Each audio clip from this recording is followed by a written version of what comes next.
The rain wasn't just pouring. It was staging a full-blown apocalypse audition. I was sprawled on my couch, nursing a cup of coffee gone cold, watching the deluge hammer my windows like it had a personal vendetta. My wife, Emma, was at the blinds, squinting out at Maple Lane like she expected to see piranhas doing laps. "Tom, it's bad out there," she said, her voice tight as a guitar string. "Worse than last year." I took a sip of coffee, tasted like regret and old grounds. "Yeah, I see it. But that old floodgate at the end of the lane should be handling this." Old Man Carver built it solid before this HOA was even a twinkle in anyone's eye. I shuffled to the window, a knot forming in my gut. The water was higher than I'd ever seen, swallowing curbs and creeping up lawns with a speed that made my stomach lurch. Our tidy suburban street was turning into a muddy, fast-moving river. Then I spotted Hera's short figure in a neon orange raincoat, the kind that screams caution or discount superhero. It was Linda, our HOA president, a self-crowned dictator of Maple Lane, fiddling with the floodgate's rusty lever at the cul-de-sac's end. My coffee cup froze halfway to my lips. "No way," I muttered. "She's not closing that gate. Tell me she's not." Emma grabbed my arm. "Closing it? In this? Why? Why?" Because Linda thrived on a brand of petty evil that laughed in the face of reason. If there was a rule she could twist to ruin your day, she'd frame it and club you with it. That floodgate, a relic from saner days, was her personal nemesis. I didn't bother with a proper jacket, just threw on an old college hoodie and bolted outside. The rain stung my face and water sloshed over my sneakers, cold and swift. "Linda," I shouted, my voice barely cutting through the storm's roar. "What the hell are you doing? That gate needs to stay open." She turned, a smug grin plastered under her dripping hood. "Thomas, fancy seeing you in this mess." Her tone was downright gleeful. "I'm securing unapproved community modifications. Section 4, subsection B, non-sanctioned drainage alterations. Page 37 of the handbook, if you care to look." She patted a shiny new padlock she'd snapped onto the gate's lever. "This eyesore's been slated for removal for months." My jaw hit the floor. "Eyesore? It's a floodgate, Linda. It's the only thing keeping our houses from floating away." The water was up to our ankles now, swirling with leaves and debris. But Linda stood there, a rain-soaked statue of red tape insanity. "The bylaws are clear, Thomas.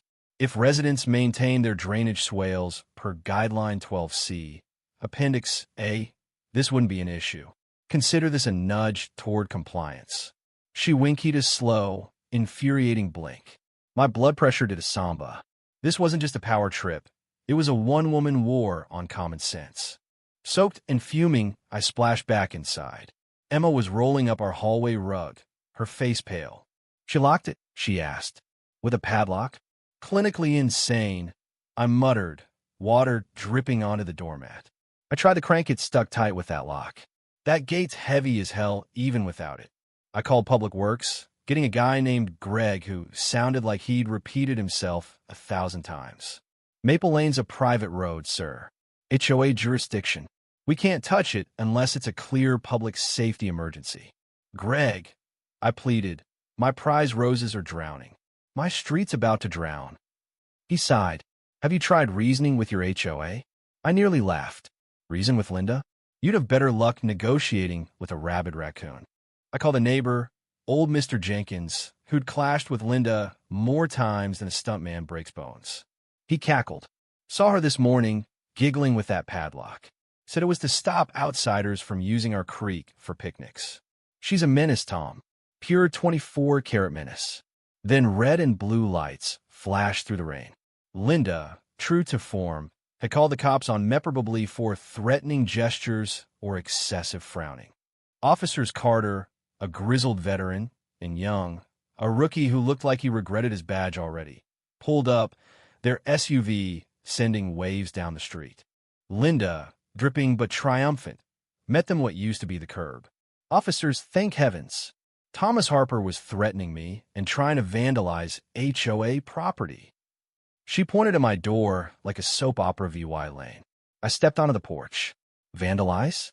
I was trying to save our homes because she locked the floodgate during a flash flood.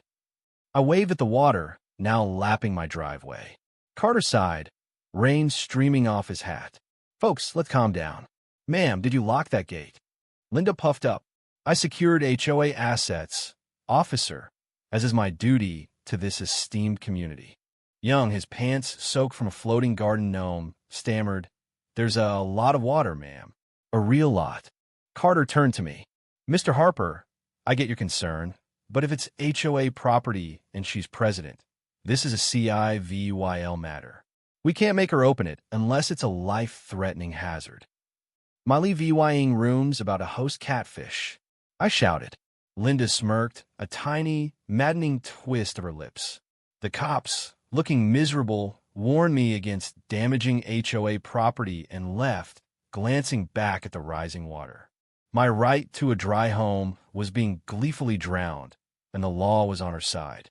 In the garage, Emma and I scrambled to save boxes of tax records and Christmas ornaments from the silted water seeping under the door. Our kid's inflatable rafta faded shark-bobbed near the lawnmower. "This is a disaster, Tom," Emma said, her voice cracking. "Can we break the lock?" "A sledgehammer." I shook my head.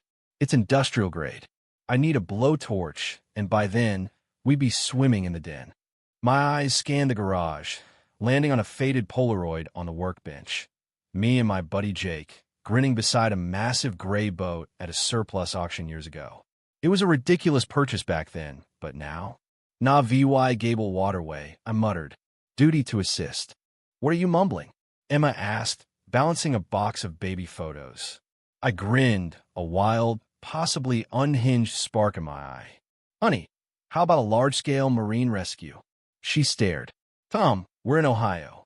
I was already dialing Jake, my oldest friend, a guy who collected projects like others collect coins, big, loud, occasionally explosive projects.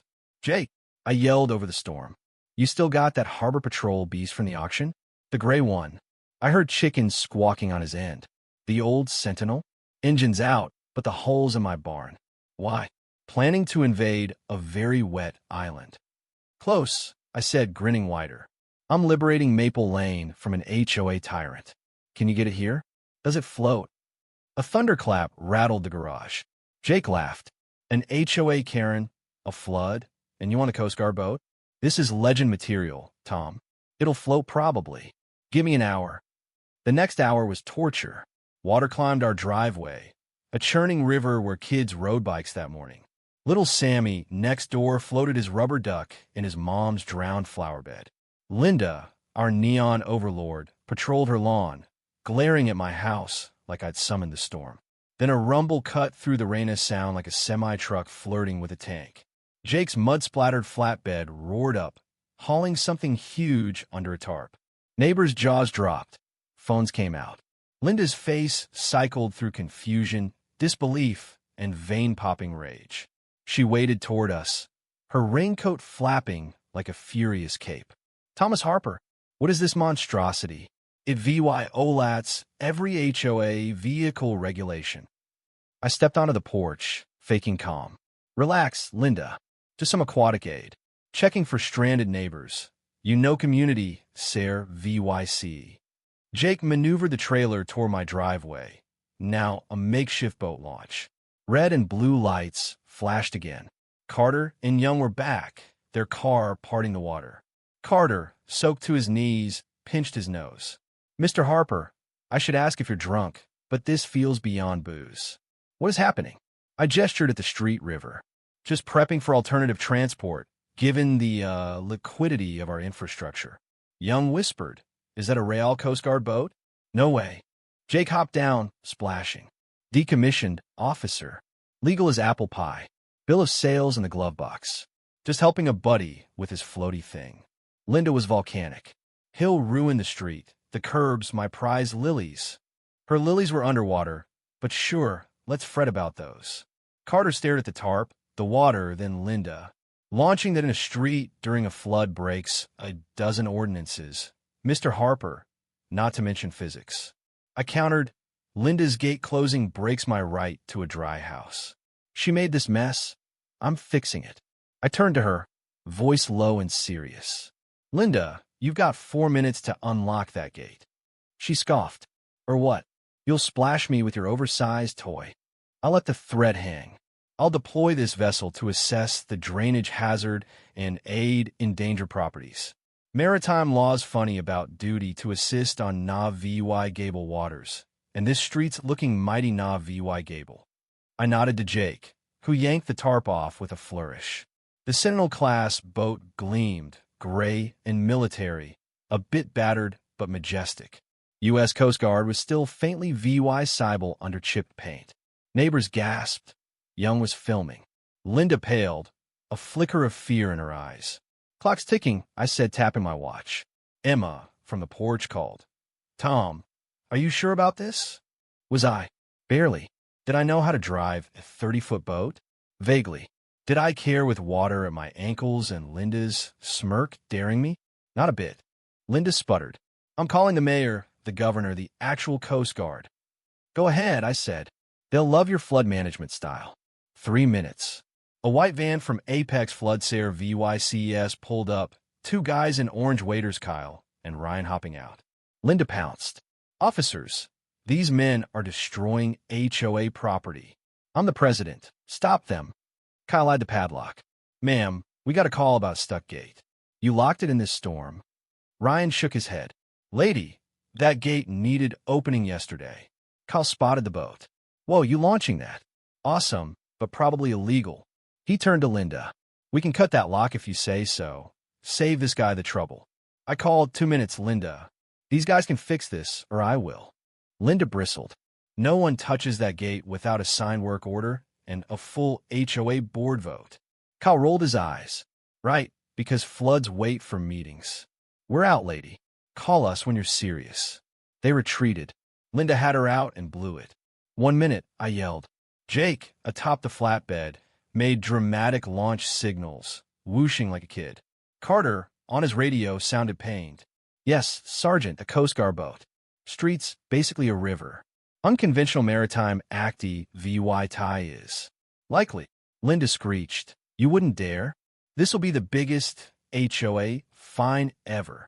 Maybe, I said, but my basement will be dry. With a groan, the Sentinel slid off the trailer, splashing into my driveway with a wave that knocked Linda back, her bylaws sinking into the muck. It floated. Jake and I scrambled aboard. He fiddled with a jury rig panel. Auxiliary power check. Trolling motor, engage. The boat lurched, then glided onto Maple Lane at a glorious 1 mile per hour. Young filmed, grinning. Carter looked ready to retire. Neighbors cheered, while VYing flags. Emma laughed hysterically. Linda stood frozen, her empire crumbling. I grabbed a toy megaphone Jake inexplicably had. Attention, residents. This is your pro-VY Sinal Waterway Authority. We're assessing infrastructure. Do not be alarmed by the boat in your yard. We reached the floodgate, water gushing around it. I aimed the megaphone at Carter. Officer Chinashitung keys sure. Officer Carter, this illegally closed floodgate is a clear danger to Nav VY-gation and private properties. As the ranking maritime authority, I'm taking corrective action. Carter shook his head, a faint smile breaking through.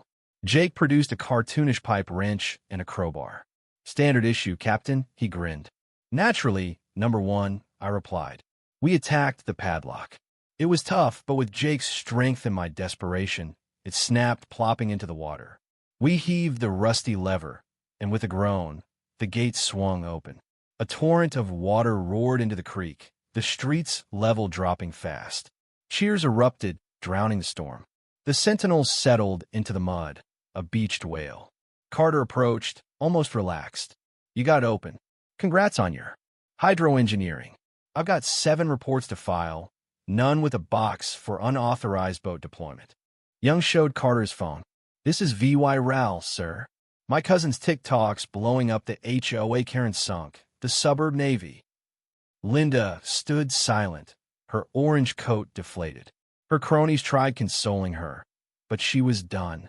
Kyle and Ryan drove back. Legendary, man, Kyle said. Need help winching her back? Emma ran out, splashing through puddles, and hugged me. You're insane, Tom. Amazing, ridiculous, insane. She kissed me in the muddy street, boat and all. Weeks later, Maple Lane was normal again, grass recovering, water stains fading. The Floodgate was city property now, with a sign, "Do not tamper." Seriously, Linda's house was for sale. Word was she fled to Nevadaless water, no boats. Jake and I sipped beers on my patio, the Sentinel back in his barn. "When's the next voyage, Admiral?" he teased. "Maybe when the HOA bans tall grass again." A city citation due law 25 for unauthorized boat operation hung framed in my garage, next to that old Polaroid. Best money I ever spent. Sometimes, when a new HOA gets picky about mailbox colors, I look at that frame and smile. When the water rises, you gotta rock the boat literally. Now, what do you think? Was I a hero or a lunatic? Should HOAs have this much power, or did Linda deserve her dunking? Drop your thoughts below, smash that like button, and subscribe for more wild tales. Let's keep the debate raging.